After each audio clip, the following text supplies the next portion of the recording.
Hello dear students, welcome back to classroom. അപ്പോൾ നമ്മൾ ഇന്ന് പുതിയൊരു മീഡിയയാണ് പഠിക്കുന്നത് കേട്ടോ. ഗ്ലാസ് പെയിൻറ്റിംഗ് ആണ്. ഒരുപാട് കുട്ടികൾ ചെയ്യുന്നതാണ് ഗ്ലാസ് പെയിൻറ്റിങ്. കുറേ കുട്ടികൾ റിക്വസ്റ്റ് ചെയ്തുകൊണ്ടാണ് ഈ ഒരു മെത്തേഡ് നിങ്ങൾക്കായിട്ട് കാണിച്ചു തരുന്നത്. അതായത് അറിയാത്ത കുട്ടികൾക്ക് വേണ്ടിയിട്ടാണ് കേട്ടോ. അപ്പോൾ നമ്മൾ ഇതിനു വേണ്ടി യൂസ് ചെയ്യുന്ന ചെറിയൊരു ബോക്സ് ഗ്ലാസ് കളറാണ്. ഇത് സോൾവെൻറ്റ് ബേസ്ഡ് ഗ്ലാസ് കളറാണ് കേട്ടോ. അപ്പോൾ ഞാൻ കാണിച്ചു തരുന്ന യെല്ലോ, അത് ഒരു ബോക്സിൽ 10 എണ്ണമാണോ 12 എണ്ണമാണോ എന്ന് എനിക്ക് കറക്റ്റ് ഓർമ്മയില്ല. ബാക്കിയുള്ളതെല്ലാം ഡ്രൈ ആയിപ്പോയി. ഇത് നമ്മുടെ ഈ ബോട്ടിലെ കളറിനേക്കാൾ നല്ല ബ്രൈറ്റാണ്. അത് ബ്രഷ് വെച്ചിട്ടാണ് നമ്മൾ അപ്ലൈ ചെയ്ത് കൊടുക്കുന്നത് കേട്ടോ. പക്ഷേ നമ്മൾ ഈ ഒരു പെയിൻറ്റിങ്ങിൽ ബോട്ടിൽ വെച്ചിട്ടുള്ള ഗ്ലാസ് കളറാണ്, അതായത് വാട്ടർ ബേസ്ഡ് ഗ്ലാസ് കളറാണ് യൂസ് ചെയ്യുന്നത്. പിന്നെ നമുക്ക് വേണ്ടത് OHP ഷീറ്റാണ് കേട്ടോ. ഇതാണ് OHP ഷീറ്റ്. OHP ഷീറ്റിൽ നമ്മൾ നന്നായിട്ട് പ്രാക്ടീസ് ആയതിന് ശേഷം മാത്രമേ നമ്മൾ ഗ്ലാസ്സിൽ പെയിൻറ്റിങ് ചെയ്യേണ്ടതുള്ളൂ കേട്ടോ. ഞാനിവിടെ 2 ഡിസൈനാണ് എടുത്തിട്ടുള്ളത്. ഇതിൽ ഈ ഒരു ഡിസൈനാണ് ഞാൻ നിങ്ങൾക്കായിട്ട് വരച്ച് കാണിക്കുന്നത് കേട്ടോ. പിന്നെ ഗ്ലാസ് പെയിൻറ്റിങ് കാണാൻ നല്ല ഭംഗിയാണെങ്കിൽ കൂടി നമ്മൾ ഫസ്റ്റ് ഔട്ട്ലൈൻ ഇടുന്നതാണ് ശ്രദ്ധിക്കേണ്ട കാര്യം. കാരണം നമ്മൾ ആദ്യമായിട്ടൊക്കെ ചെയ്യുമ്പോൾ നമ്മുടെ ഈ ഔട്ട്ലൈൻസ് വലിയൊരു ഫിനിഷിങ് ഉണ്ടായിക്കൊള്ളണം എന്നില്ല. കാരണം നമ്മൾ കൈകൊണ്ട് പ്രസ് ചെയ്യലും വരക്കലും കൂടിയൊക്കെ ചെയ്യുമ്പോഴേ ഫസ്റ്റ് വരക്കുന്ന ആളുടേത് അത്രയ്ക്കൊരു വൃത്തിക്ക് ആയിക്കൊള്ളണമെന്നില്ല. നമ്മൾ കുറേ പ്രാക്ടീസ് ചെയ്യുമ്പോഴാണ് നമ്മുടെ വർക്കിൽ നല്ലൊരു മാറ്റം വരുള്ളൂ. കാരണം ഈ ഗ്ലാസ് പെയിൻറ്റിങ്ങിൻ്റെ ഭംഗി എന്ന് പറയുന്നത് തന്നെ ഈ ഒരു ഔട്ട്ലൈനാണ് കേട്ടോ. അപ്പോൾ നമ്മളത് വളരെ ശ്രദ്ധിച്ചിട്ട് ചെയ്യുക. ഒന്നാമത്തത് കുറച്ച് ബുദ്ധിമുട്ടി വിചാരിച്ചിട്ട് നിങ്ങൾ പെയിൻറ്റിങ് ചെയ്യാതിരിക്കരുത് കേട്ടോ. ഇത് വെച്ചിട്ട് ഈ ഗ്ലാസ് പെയിൻറ്റിങ് വെച്ചിട്ട് ഒരുപാട് മെത്തേഡുകൾ നിങ്ങൾക്ക് പെയിൻറ്റിങ് ചെയ്യാവുന്നതാണ് കേട്ടോ. പിന്നെ നമ്മുടെ ഒരുപാട് സ്റ്റുഡൻസ് നമ്മുടെ ചാനലിൽ നോക്കിയിട്ട് ഒരുപാട് വർക്കുകൾ ചെയ്ത് അയച്ചു തരാറുണ്ട് ഇൻസ്റ്റയിൽ. ഷംല മഞ്ചേരി എന്നാണ് എൻ്റെ ഇൻസ്റ്റ ID-യുടെ നെയിം. അപ്പോൾ നിങ്ങൾ വരച്ചിട്ടുള്ളത് നന്നായിട്ടുണ്ട് എന്ന് തോന്നുന്ന വർക്കുകൾ അതിൽ അയച്ചു തരിക കേട്ടോ. നെക്സ്റ്റ് വീഡിയോയിൽ നിങ്ങളുടെ വർക്ക് നമ്മൾ ഉൾപ്പെടുത്തുന്നതായിരിക്കും കേട്ടോ. പക്ഷേ നമ്മുടെ ചാനലിലെ വീഡിയോസ് തന്നെ നോക്കിയിട്ട് ചെയ്തിട്ടുള്ളതായിരിക്കണം. വേറെ പല ചാനലിൽ നിന്നും വന്നിട്ട് ചെയ്തിട്ട് അതിൻ്റെ ഡൗട്ട്സും കാര്യങ്ങളൊക്കെ ചോദിക്കാറുണ്ട്. നമ്മുടെ ചാനലിൽ അപ്ലോഡ് ചെയ്തിട്ടുള്ള ഏതൊരു വർക്കിൻ്റെ ഡൗട്ട്സ് നിങ്ങൾക്ക് ചോദിക്കാവുന്നതാണ് കേട്ടോ. എനിക്ക് അറിയാവുന്ന വിധത്തിൽ ഞാനത് റിപ്ലൈ തരുന്നതായിരിക്കും കേട്ടോ. പിന്നെ എന്താ പറയുക, നമ്മളിവിടെ ഔട്ട്ലൈൻസ് കംപ്ലീറ്റ് ആക്കിക്കൊണ്ടിരിക്കുകയാണ് കേട്ടോ. കാണുന്നത് പോലെയല്ല, ഒരു ഇച്ചിരി റിസ്ക്കാണ് ഗ്ലാസ് പെയിൻറ്റിങ് ഫസ്റ്റൊക്കെ ചെയ്യാൻ വേണ്ടിയിട്ട്. ഞാനിത് ഒരുപാട് കാലത്തിന് ശേഷമാണ് ഇപ്പോൾ ഗ്ലാസ് പെയിൻറ്റിങ് ചെയ്യുന്നത് കേട്ടോ. അതിൻ്റേതായിട്ടുള്ളൊരു ബുദ്ധിമുട്ട് എനിക്കുണ്ട്. കാരണം എന്താണെന്ന് വെച്ചാൽ എന്താ പറയുക, നമ്മൾ വരയ്ക്കുമ്പോൾ അത്ര ഒരു പെർഫെക്ഷൻ കിട്ടിക്കൊള്ളണമെന്നില്ല. ഞാൻ കുറേ കാലമായി ചെയ്തിട്ട് ഫൈൻ ആർട്സ് പഠിക്കുന്ന ആ ഒരു സ്റ്റാർട്ടിങ് സമയത്തൊക്കെ ഞാൻ ഒരുപാട് ഗ്ലാസ് പെയിൻറ്റിങ് ചെയ്തിട്ടുണ്ടായിരുന്നു. ഇനിയുള്ള വീഡിയോയിൽ ഞാൻ എൻ്റെ പഴയ വർക്കുകൾ കാണിച്ചു തരാം കേട്ടോ. കാരണം അന്നത്തെ വർക്ക് അത്യാവശ്യം നല്ല വൃത്തിക്കുള്ളതായിരുന്നു. കാരണം അത് സ്ഥിരമായിട്ട് ചെയ്യുമ്പോൾ നമുക്ക് ഉണ്ടാകുന്ന ഒരു മാറ്റമാണ്. ഇപ്പം ഞാൻ കുറേ കാലമായില്ല ചെയ്തിട്ട്, അതിൻ്റെ ഒരു ബുദ്ധിമുട്ട് നമ്മുടെ വർക്കിലുണ്ടാവും. അതേപോലെ തന്നെ ആദ്യമായിട്ട് ചെയ്യുന്നവർക്കും ആ ഒരു ബുദ്ധിമുട്ടുണ്ടാവും. പിന്നെ നിങ്ങൾ ഔട്ട്ലൈൻ ഇടുമ്പോൾ ശ്രദ്ധിക്കേണ്ട കാര്യം എന്താണെന്ന് വെച്ചാൽ കൈ പേപ്പറിൽ അമർത്തി വെച്ചിട്ട് വേണം ചെയ്യാൻ വേണ്ടിയിട്ട്. എന്നാലാണ് നമ്മുടെ ലൈൻസ് കറക്റ്റായിട്ട് വരുള്ളൂ കേട്ടോ. അല്ലെങ്കിൽ അവിടെയും ഇവിടെയൊക്കെ മുറിഞ്ഞ് പല എന്താ പറയുക തിക്കിലും തിന്നൊക്കെ ആയിട്ട് വരും. അപ്പോൾ കൈ പേപ്പറിൽ പ്രസ് ചെയ്തിട്ട് വേണം നമ്മൾ വർക്ക് ചെയ്യാൻ വേണ്ടിയിട്ട്. കൈ പിടിച്ചിട്ട് ഇങ്ങനെ തിരിക്കരുത് കേട്ടോ. അപ്പോൾ എന്താ പറയുക, പിക്ചറിൽ ഔട്ട്ലൈനിൽ ആ ഒരു ചേഞ്ച് നിങ്ങൾക്ക് കറക്റ്റായിട്ട് മനസ്സിലാക്കാൻ പറ്റും. അപ്പോൾ സ്റ്റുഡൻസ്, ഞാനൊരു കാര്യം പറയാൻ വിട്ടുപോയി. ഇമ്പോർട്ടൻ്റ് ആയിട്ടുള്ളൊരു കാര്യമായിരുന്നു. അതായത് നമുക്ക് ഇഷ്ടമുള്ളൊരു പിക്ചർ എടുത്തിട്ട് ഈ OHP ഷീറ്റിൻ്റെ താഴെ വെക്കുക കേട്ടോ. താഴെ വെക്കുമ്പോൾ ഈ OHP ഷീറ്റ് ട്രാൻസ്പെറൻ്റ് ആയതുകൊണ്ട് തന്നെ ഇതുപോലെ ഇങ്ങനെ തെളിഞ്ഞു കാണും. അപ്പോൾ അതിൻ്റെ മുകളിലൂടെയാണ് നമ്മളിങ്ങനെ, അതായത് OHP ഷീറ്റിലാണ് നമ്മളിങ്ങനെ ഗ്ലാസ് ബ്ലാക്ക് ലൈനർ വെച്ചിട്ട് വരച്ച് കൊടുക്കേണ്ടത് കേട്ടോ. പിന്നെ ഒരു വേസ്റ്റ് പേപ്പർ യൂസ് ചെയ്യുക. കാരണം ഈ ഔട്ട്ലൈൻ ഇങ്ങനെ ചെയ്യുമ്പോൾ ബ്ലാക്ക് ലൈനർ ഉണ്ടല്ലോ, അത് ഇടയ്ക്കിടയ്ക്ക് ഇങ്ങനെ സ്പ്രെഡ് ആവാനുള്ളൊരു ചാൻസ് ഉണ്ട്. അത് ഇടയ്ക്കൊന്ന് തോത്തി കൊടുത്താലാണ്, അതായത് തുടച്ചു കൊടുത്താലാണ് വൃത്തിക്ക് നമുക്ക് ഔട്ട്ലൈൻ ഇടാൻ പറ്റുള്ളൂ. അത് ശ്രദ്ധിക്കുക കേട്ടോ. വേസ്റ്റ് പേപ്പറോ വേസ്റ്റ് ക്ലോത്തോ ഒക്കെ യൂസ് ചെയ്യുക. ഇത് ഇടയ്ക്കൊന്ന് തുടച്ചു കൊടുക്കേണ്ടി വരും കേട്ടോ. നമ്മൾ ഒരു ഫീമെയിൽ ഫിഗർ ചെയ്ത് കുറച്ച് ലീവ്സ് ചെയ്തു. അതിൻ്റെ ഇടയിൽ ഒരു ബട്ടർഫ്ലൈ ഉണ്ട് കേട്ടോ. പിന്നെ അതേപോലെ തന്നെ ഞാൻ ബ്ലാക്ക് ലൈനറാണ് യൂസ് ചെയ്യുന്നതെന്നുള്ളൂ. നമുക്ക് ഈ ബ്ലാക്ക് ലൈനർ പകരം സിൽവർ ലൈനർ, അതേപോലെ ഗോൾഡൻ ലൈനർ, കോപ്പർ ലൈനർ ഒക്കെ വാങ്ങാൻ കിട്ടും കേട്ടോ. അപ്പോൾ നിങ്ങൾക്ക് ഇഷ്ടമുള്ളൊരിത് വെച്ചിട്ട് ഔട്ട്ലൈൻ ഇടാം. പിന്നെ നമ്മുടെ ഈ ഒരു ബോക്സിലുണ്ടല്ലോ, ബോക്സിൽ ഫ്രീ ആയിട്ട് തന്നെ ബ്ലാക്ക് ഔട്ട്ലൈനർ ഉണ്ടാവും. അപ്പോൾ അത് യൂസ് ചെയ്താൽ മതി കേട്ടോ. ഞാൻ ഈ ഒരു ലൈനേഴ്സ് ഉണ്ട് എന്ന് മാത്രം പരിചയപ്പെടുത്തി തരികയാണ്. നിങ്ങൾക്ക് ഇഷ്ടമുള്ള ലൈനർ വെച്ചിട്ട് ചെയ്യാം. ബ്ലാക്ക് ലൈനർ ഗ്ലാസ് കളറിൻ്റെ ബോക്സിൽ തന്നെ ഉണ്ടാവും. അപ്പോൾ കളർ ചെയ്യാൻ വേണ്ടിയിട്ട് നോക്കുമ്പോഴാണ് ഈ ബോട്ടിലിന് യെല്ലോ അല്ലാത്ത എല്ലാം ഡ്രൈ ആയിട്ടുണ്ട് കേട്ടോ. ഞാനിത് വാങ്ങി വെച്ചു എന്നല്ലാതെ ഇന്ന് വരെ ഇത് യൂസ് ചെയ്തിട്ടില്ല. ഇത് പുതിയ കളർ ബോക്സ് ആയിരുന്നു. അപ്പോൾ നമ്മളെപ്പോഴും ശ്രദ്ധിക്കണം. പെട്ടെന്ന് ഇത് ഡ്രൈ ആയിപ്പോയി കേട്ടോ. നമ്മൾ യൂസ് ചെയ്തിട്ടില്ലെങ്കിലും ഡ്രൈ ആവും. അപ്പോൾ ഇതിൻ്റെ മുന്നായിട്ട് ഞാൻ വാങ്ങിയിട്ടുള്ള ഒരു 25 മില്ലി ഉള്ള കുറച്ച് ബോട്ടിൽസ് ഞാൻ വാങ്ങി വെച്ചിട്ടുണ്ടായിരുന്നു സെപ്പറേറ്റ് ആയിട്ട്. അപ്പോൾ അത് യൂസ് ചെയ്തിട്ടാണ് നമ്മൾ ഇപ്പോൾ ചെയ്തുകൊണ്ടിരിക്കുന്നത് കേട്ടോ.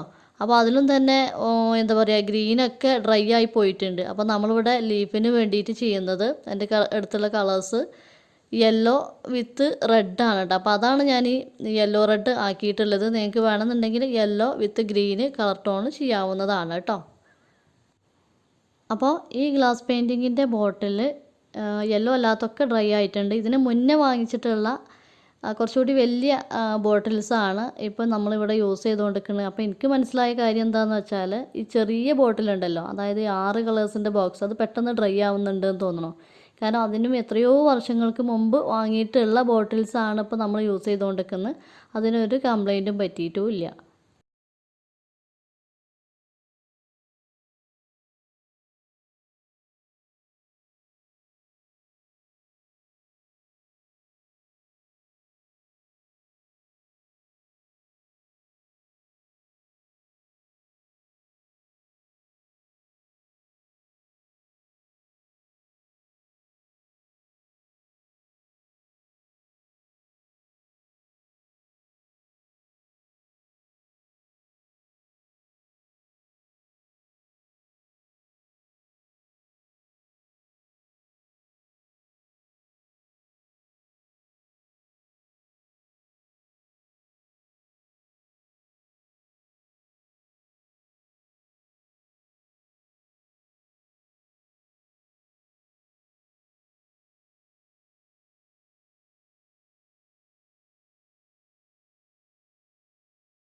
നമ്മൾ ഫേസിന് സ്കിൻ ടോൺ ആണ് യൂസ് ചെയ്തിട്ടുള്ളത്. അത് നിങ്ങളുടെ ബോക്സിൽ ഉണ്ടാവില്ല. അത് ഞാൻ സെപ്പറേറ്റ് വാങ്ങിയിട്ടുള്ളതാണ് കേട്ടോ.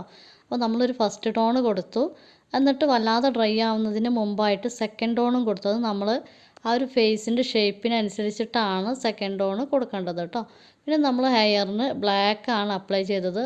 ബാക്കിയുള്ള ഞാൻ പറഞ്ഞല്ലോ, ബാക്കിയുള്ള കളേഴ്സൊക്കെ ഉണങ്ങിയത് കാരണം ബട്ടർഫ്ലൈക്കും ബ്ലാക്ക് ആണ് ചെയ്തിട്ടുള്ളത്. ബ്ലാക്ക് ഉണങ്ങുന്നതിന് മുന്നായിട്ട് യെല്ലോ ജസ്റ്റ് ഇങ്ങനെ ഡോട്ട് ഇട്ട് കൊടുത്തു. അപ്പോൾ നല്ല ഭംഗിയുണ്ട് കേട്ടോ. കാരണം ബ്ലാക്ക് ഒറ്റയ്ക്ക് ചെയ്തപ്പോൾ എനിക്ക് അത്ര ഒരു പെർഫെക്റ്റ് ആയിട്ട് തോന്നിയില്ല കേട്ടോ. പിന്നെ ഇതേ മെത്തേഡ് നമ്മൾ ഈ ലീഫുമ്മലൊക്കെ യെല്ലോ അപ്ലൈ ചെയ്യാം. പക്ഷേ ചില ലീഫൊക്കെ ഉണങ്ങിയിട്ടുണ്ട്. ഉണങ്ങുന്നതിന് മുന്നായിട്ടാണെന്നുണ്ടെങ്കിൽ നല്ല ഭംഗിയുണ്ടാവും ഈ ഒരു പിക്ചർ കേട്ടോ. അപ്പോൾ നിങ്ങളെല്ലാവരും ഒന്ന് ട്രൈ ചെയ്ത് നോക്കുക കേട്ടോ.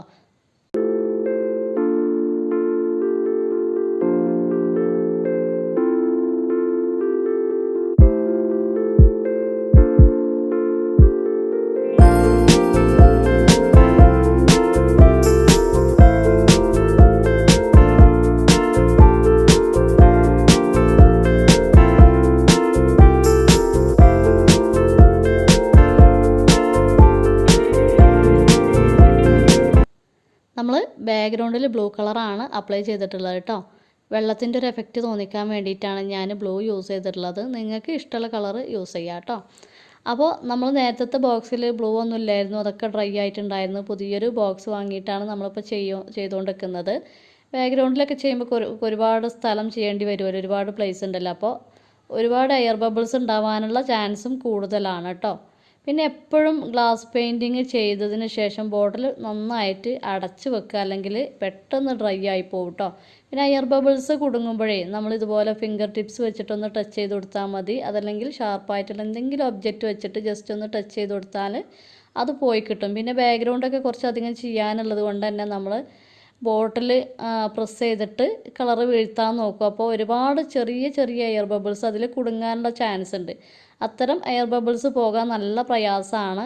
ഞാൻ വെള്ളത്തിൻ്റെ അവിടെ ഒരു ടെക്സ്ചർ ഇത് ചെയ്യാൻ വേണ്ടി, അതായത് ടെക്സ്ചർ മെത്തേഡ് ചെയ്യാൻ വേണ്ടിയിട്ട് ഫിംഗർ വെച്ചിട്ട് ജസ്റ്റ് ഒന്നിങ്ങനെ പ്രസ് ചെയ്തിട്ടുണ്ടായിരുന്നു. ആ ചെയ്ത സമയത്ത് നല്ല ഭംഗിയുണ്ടായിരുന്നു. പക്ഷേ ഡ്രൈ ആയപ്പോൾ ഞാൻ വിചാരിച്ച ഒരു റിസൾട്ട് അതിന് കിട്ടിയിട്ടില്ല കേട്ടോ. അപ്പോൾ ഇതാണ് നമ്മുടെ കംപ്ലീറ്റഡ് വർക്ക്. നമ്മൾ പേപ്പർ വൈറ്റ് ബാക്കിൽ വെച്ച സമയത്ത് നല്ല കളറൊക്കെ കറക്റ്റായിട്ട് കണ്ടിട്ടുണ്ടായിരുന്നു. നമുക്ക് ഇങ്ങനെ ഇത് ഫ്രെയിം ചെയ്യാം. അതല്ല എന്നുണ്ടെങ്കിൽ വേറെ ഏതെങ്കിലുമൊക്കെ പേപ്പർ നിങ്ങൾക്ക് യൂസ് ചെയ്യാം. പക്ഷേ വൈറ്റിൻ്റെ ആ ഒരു ഭംഗി കിട്ടിക്കോളണമെന്നില്ല കേട്ടോ. പിന്നെ ബ്ലൂവിന് പകരമായിട്ട് നിങ്ങൾക്ക് ഇഷ്ടമുള്ള കളർ യൂസ് ചെയ്യുക. അതേപോലെ തന്നെ ബ്ലൂവിന് പകരമായിട്ട് ഇനാമൽ പെയിൻറ്റ് വെച്ചിട്ട് കംപ്ലീറ്റ് ആയിട്ട്, അതായത് ആ ഒരു ലീഫും മറ്റുള്ള ഒബ്ജക്ട്സുകളൊക്കെ മാറ്റി വെച്ചിട്ട് ബാക്കിയുള്ള എല്ലാ ഭാഗത്തും ഇനാമൽ പെയിൻറ്റ് ബ്ലാക്ക് അടിക്കുക. എന്നിട്ട് അങ്ങനെയും ഫ്രെയിം ചെയ്യാം കേട്ടോ. അതൊക്കെ ഞാൻ ഇനിയുള്ള ക്ലാസ്സുകളിൽ കാണിച്ചു തരാം കേട്ടോ. അപ്പോൾ ഇത്രയേ ഉള്ളൂ. നമ്മൾ കയ്യിൽ നേരത്തെ കളറില്ലാത്തത് കാരണമാണ് ബട്ടർഫ്ലൈ ബ്ലാക്കും യെല്ലോയും വെച്ചിട്ട് ചെയ്തിട്ടുള്ളത് കേട്ടോ. അപ്പോൾ നമ്മൾ ഫ്രെയിം ചെയ്യേണ്ടത് നമ്മൾ വരച്ചിട്ടുള്ള ഭാഗമല്ല, നമ്മൾ ഇതുപോലെ തിരിച്ചിടുക കേട്ടോ.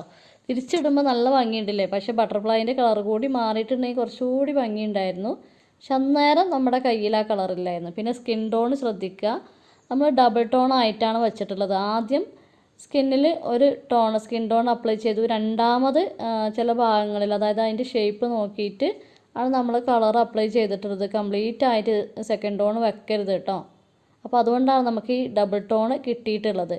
അപ്പോൾ തിരിച്ചിട്ടിട്ട് വേണേൽ നമ്മൾ എന്താ പറയുക, ഫ്രെയിം ചെയ്യാൻ വേണ്ടിയിട്ട്. അങ്ങനെയാകുമ്പോഴാണ് നമ്മുടെ ഈ ഒരു പിക്ചർ കുറേ കാലം ലാസ്റ്റ് ചെയ്യുള്ളൂ കേട്ടോ. അപ്പോൾ സിമ്പിളായിട്ട് ഫ്രെയിം ചെയ്യുന്നൊരു മെത്തേഡ്, അതായത് OHP ഷീറ്റൊക്കെ ബുക്കിൻ്റെ ഉള്ളിലോ വേറെ എവിടെയെങ്കിലുമൊക്കെ വെക്കുമ്പോൾ ഒട്ടിപ്പിടിച്ചത് നാശമായി പോകാനുള്ള ചാൻസ് ഉണ്ട്. അപ്പോൾ നമുക്കത് വൃത്തിയായിട്ട് സൂക്ഷിക്കാനുള്ളൊരു ഐഡിയ ഞാൻ ഇനിയുള്ള ക്ലാസ്സുകളിൽ നിങ്ങൾക്ക് പറഞ്ഞു തരുന്നുണ്ട് കേട്ടോ.